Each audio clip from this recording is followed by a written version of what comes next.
Loving it. Loving it, loving it.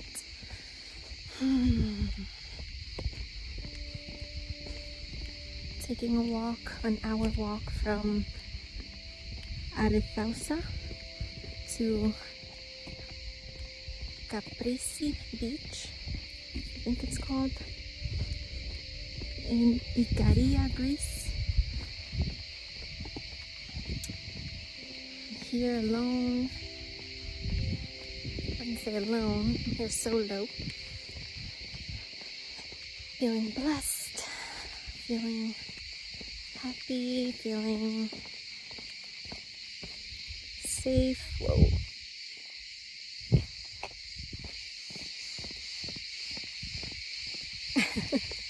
Not so safe in that moment. It's a huge hornet. Being here and seeing the beauty all around me makes me feel really blessed. Just thinking about all of the things that had to happen in order for me to be here. All the people, all the encounters, all the money, all of the lessons I needed to learn, things I needed to learn to even know about this secluded island, learning about the people here. It's truly a blessing, learning about the way of life. I'm so grateful for my host. We had a good conversation about how the people live here, and it's so simple. They treat each other in a communal sense where they make bread for themselves. They make 7 more for their neighbors. They only eat meat every 15 days. If they cook meat for themselves, then they share it with the rest of the neighborhood as well. Same with their gardens. They share it with everyone around them.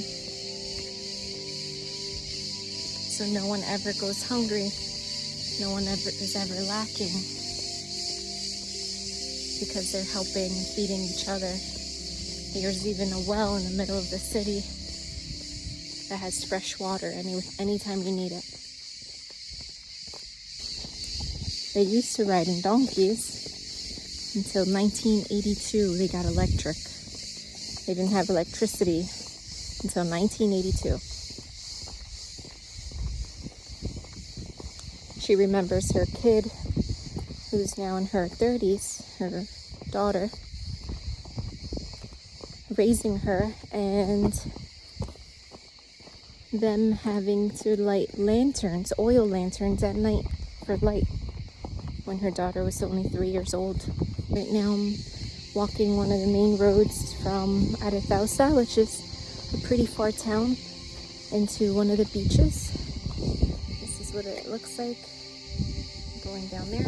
Oh, a lot of hornets and bees, and I wore a perfect shirt for them. Wow, look at this.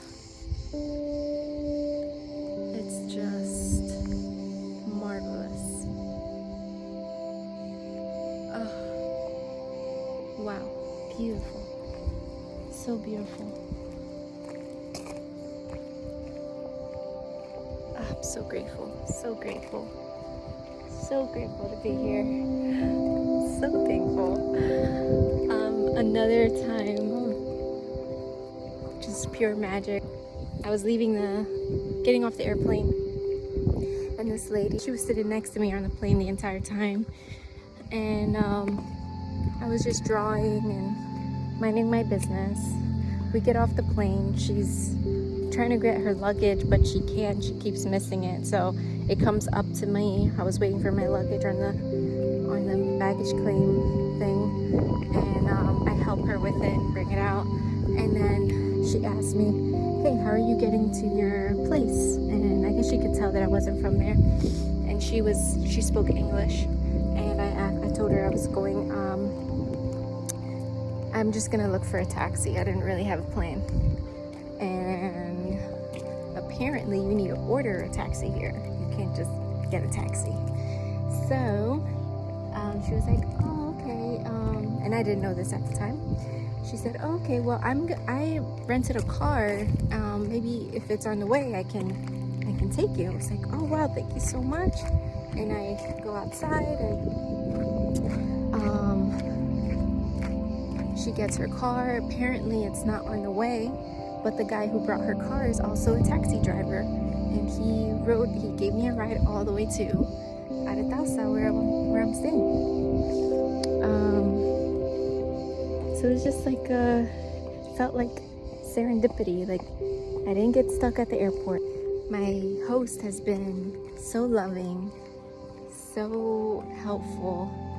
She even gave me rides to certain places. Like, she was going to visit her family who own a cafe near the beach. She took me with her. I had food. I sat near the water. It was so beautiful. Everybody here has been so wonderful, so helpful, and I feel like that's just to show how the community here is. Like, it's not one person for themselves. It's not just, you see someone and you leave them out in the cold. You give a helping hand. You feed your neighbor. You help the person next to you on plane, even if you don't know them, even if you're from different worlds. The lady was from Denmark. She's not even from here. Her boyfriend is from here. But she was still willing to help me. She didn't know me. We have to start believing that we live in a benevolent world, because we do. Most people are not bad people. Most people are not out to get you. Yes, there are people out here that are. And yes, I've gotten in situations where it wasn't good. Now I've learned to see when someone is trying to get over, and you feel things out. You see you see what people's intentions are. We have to start shifting into a better perspective. Oh my God. Sorry. I don't know what that is there, but it is marvelous. And then we have the ocean here. And the sounds, those are cicadas. The lushness, the mountains, the rock formations.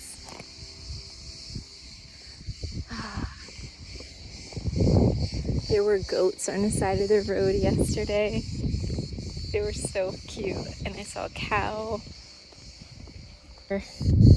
Billionaires out here that have the capacity to end world hunger, yet they still decide to hold on to all of their earnings. If we all had the mentality of the Ikarian people here, who, by the way, this is a blue zone. This is a place where people live the longest. If you don't know about blue zones, there are about, I think, 5 or 6 in the world where people live over the age of 100. Most of the people that live there are the longest living people in the world. And they all have the same kind of traits, where they help each other. They have a community. Everyone is interwoven. There's a weaving. There's a connection between people there. There's fresh food. They all live off the land. This is a fig tree, like on the side of the road. Look at this. There's abundance of food everywhere. Everywhere you go, there's food, there's water, there's community, there's a connection. Everyone's willing to help each other. Everyone says hi and smiles. They welcome you with open arms. They're loving, they're caring. They believe that they're in a benevolent, safe place.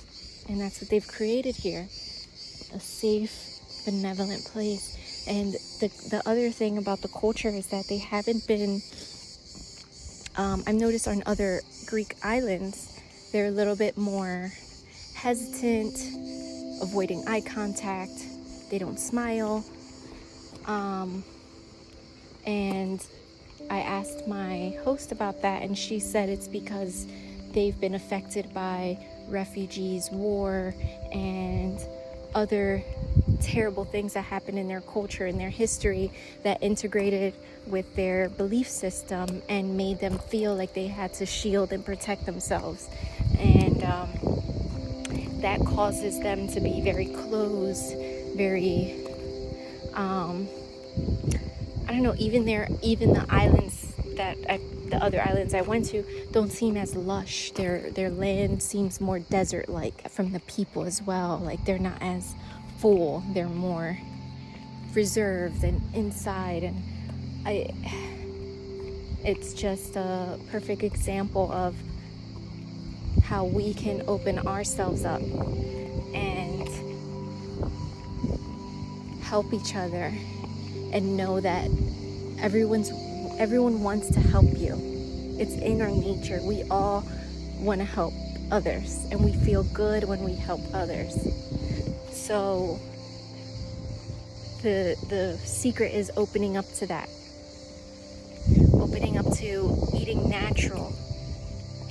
Eating from the land, not from the labs. One thing I heard recently that was really hit me was if you intake food and medicine and people from lab coats, you're gonna end up in getting cured by people from lab coats. Like, I'm messing up the whole quote, but essentially that stuff will make you sick because our bodies do not recognize it as food. Our bodies do not recognize those chemicals, and so it creates a reaction, inflammation, diabetes, disease, gut, leaky gut. It creates a reaction so that we can then respond to it and understand that this is not good. What is this? So then we can correct it. Our bodies are trying to communicate with us. We are not listening. We don't listen to our bodies, and we continue because we're listening to the taste of things instead of listening to our entire systems. I met Maria's mother. Maria's the host for my Airbnb. I met her mother, who is in her 80s. This woman wakes up at 6 a.m. every day.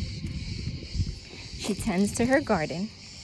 She will then go and work at the cafe on the beach and cook all day. This lady burned her arm while cooking, and she's still in there, resilient, making delicious food.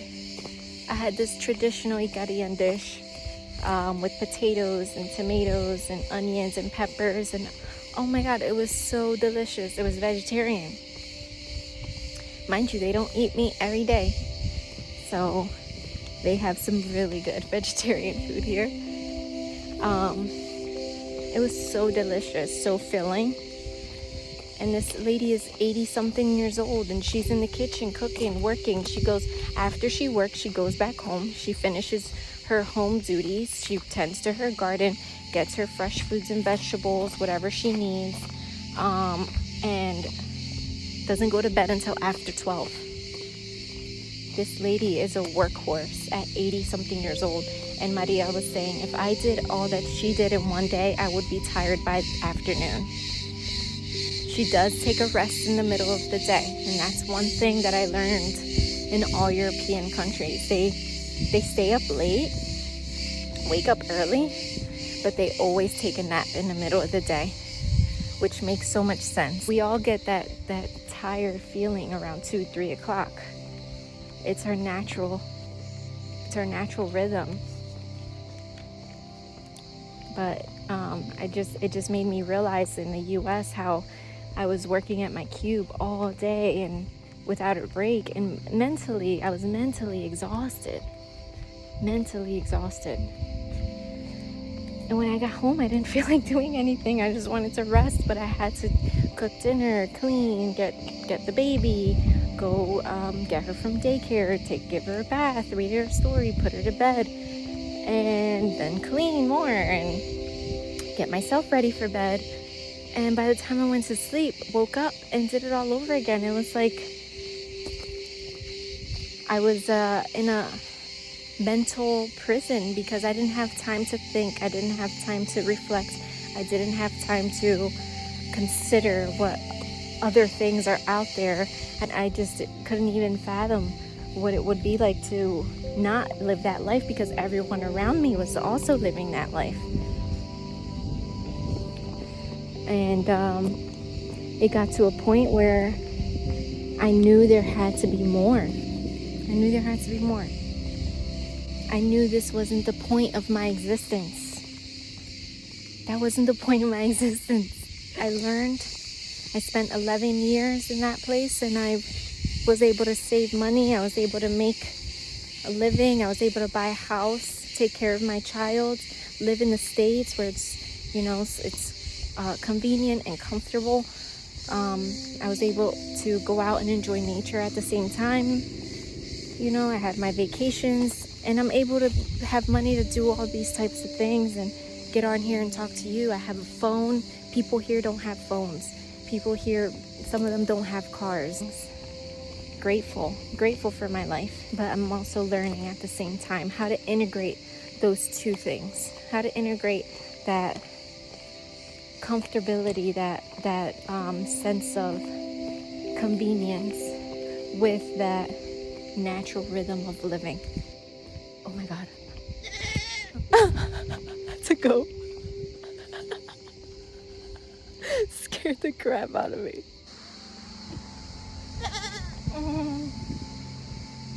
Hi, baby.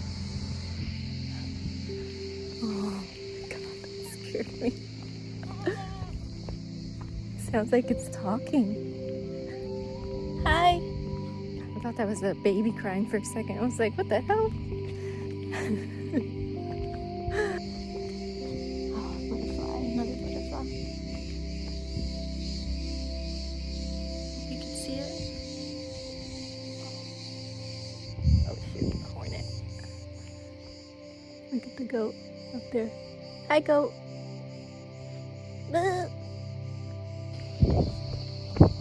The hornets are attracted to my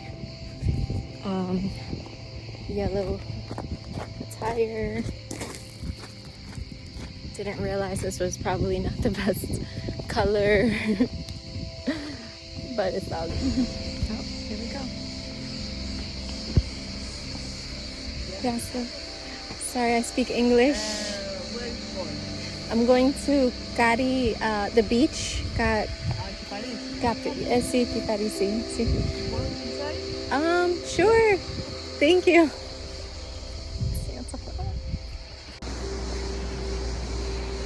Perfect example. And look, I made it. Hey. Simplifying.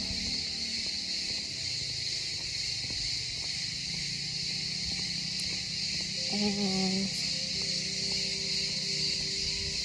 living in a community again. I noticed throughout my childhood we would all play outside. Really, the waves here are the water here, the sea is very mild and calm. You don't see surfing or anything like that. It's just very calm water. Thank you for listening to my rant, and I hope that I inspired you to change perspective. My intention is to change perspective, to help with the shift, the transition, to assist us all live better, more happier, purposeful life. I'm gonna close this out as I was saying, and thank you for listening. I hope that this inspired you to simplify, to help your neighbor, to give, and as you give, you shall receive. Remember, there's a balance. There's always karmic return of everything, and the more we do this, the more we will evolve into a happier, loving culture again. We all are feeling the same things. We all feel isolated. We all feel stressed, overworked, underpaid, deprived of our natural ability to live. And I just want to get back to that. That's my goal, and I intend to continue searching and integrating and applying and teaching and sharing and